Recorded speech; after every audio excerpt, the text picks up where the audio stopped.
दोस्तों इस कहानी का नाम सबसे बड़ा मूर्ख है। एक धनी व्यापारी था।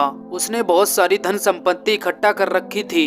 उसका एक नौकर था रामू। रामू अपने वेतन का आधे से ज्यादा हिस्सा गरीबों में खर्च कर देता था। व्यापारी रामू को रोज धन बचाने के लिए कहता था, लेकिन रामू पर इसका कोई असर नहीं होता था। इससे तंग आकर व्यापारी ने रामू को एक डंडा दिया और कहा कि जब तुझको अपने से भी ज्यादा कोई बड़ा मूर्ख मिले तो उसको ये डंडा दे देना।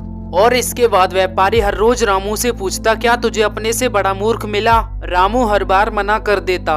एक दिन व्यापारी बीमार हो गया। उसकी बीमारी इतनी ज्यादा बढ़ गई कि वो मरने वाला था। अपने अंतिम समय में उसने रामू को अपने पास बुलाया और कहा कि अब मैं इस संसार को छोड़कर जाने वाला हूँ। रामू ने कहा, मालिक मुझे भी अपने साथ ले चलिए। व्यापारी ने प्यार से डांटते हुए कहा कि वहाँ पर कोई किसी के साथ नहीं जाता। रामू ने कहा, फिर तो आप अपने धन दौलत और सुख सुविधाओं के सामान तो ले जाइए और आराम से वहाँ रहिएगा। व्यापारी ने कहा, पगले वहाँ पर कुछ भी लेकर नहीं जाया जा सकता। सबको अकेले और खाली हाथ ही जाना पड़ता है। ऐसा सुनने के बाद रामू बोला, मालिक फिर तो आप ये डंडा खुद ही रखिए। जब आप अपने साथ कुछ लेकर जा ही नहीं सकते तो आपने बेकार ही अपना पूरा जीवन धन दौलत और सुख सुविधाओं को एकत्रित करने में नष्ट कर दिया। ना ही दान पुण्य किया और ना ही भगवान के भजन।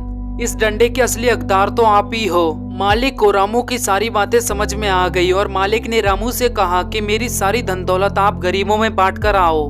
रामू ने ऐसा ही किया और मालिक की सारी धन दौलत गरीबों में बांट दी। गरीबों ने उस मालिक के लिए भगवान से दुआ मांगी और कुछ दिनों के बाद वो मालिक बिल्कुल ठीक हो गया और अब वो मालिक सबकी मदद करता और सबके साथ खुशी से रहने लग गया। तो दोस्तों कैसी लगी आपको ये स्टोरी हमें कमेंट करके जरूर बताना और ऐसी ही स्टोरी सुनने के लिए चैनल को सब्सक्राइब कर लीजिए।